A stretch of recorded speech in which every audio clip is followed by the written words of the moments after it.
Hey there everyone, welcome to Editing 24/7. So in this video, I'm going to show you how to change green screen in Canva. So without any further ado, let's dive right in. So this is the green screen and I have the image, and let's say I want to change this green screen.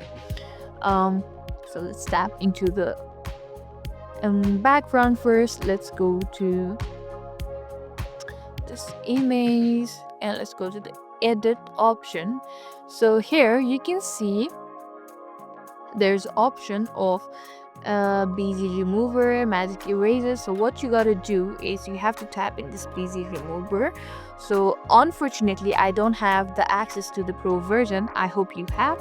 So if you have a pro version, that it's going to be very easy for you guys. Simply tap in the busy remover. Since I don't have one, it's telling me to get one. But yeah, so you tap in the busy remover and the background will be removed, the green screen will be removed. So it's as simple as that.